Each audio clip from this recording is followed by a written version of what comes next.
নমস্কার। আজকে আমার রেসিপি হলো শুক্তো বিভিন্ন রকম নানা রকম ধরনের হয়। কেউ পেঁপে দিয়ে করে, কেউ লাউ দিয়ে করে, কেউ সবজি দিয়ে করে। আজকে আমি তেমনই একটা লাউ দিয়ে একটা শুক্তো বানাচ্ছি। এবার শুক্তো করতে বড়ি লাগে। এই বড়িগুলো আমি বাজার থেকে না কিনে মটর ডাল বেটে সেটাকে আমি ছোটো ছোটো বড়া করে সেটাকে লাল করে ভেজে তুলে রাখলাম। তারপরে আমি ওই তেলের মধ্যেই একটা উচ্ছেকে চাক চাক করে কেটে সেটাকেও লাল করে ভেজে তুলে রাখবো।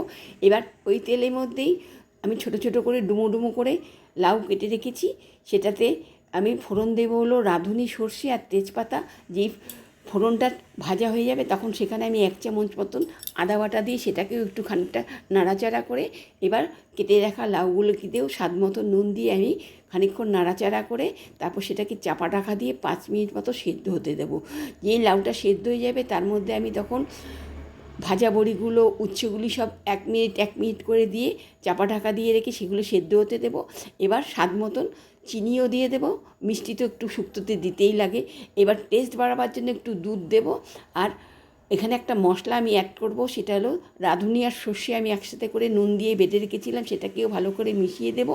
এবার নামাবার আগে 1 চামচ ঘি দেবো। রেসিপিটা যদি ভালো লেগে থাকে আপনারা অবশ্যই সেটাকে লাইক শেয়ার ফলো করবেন।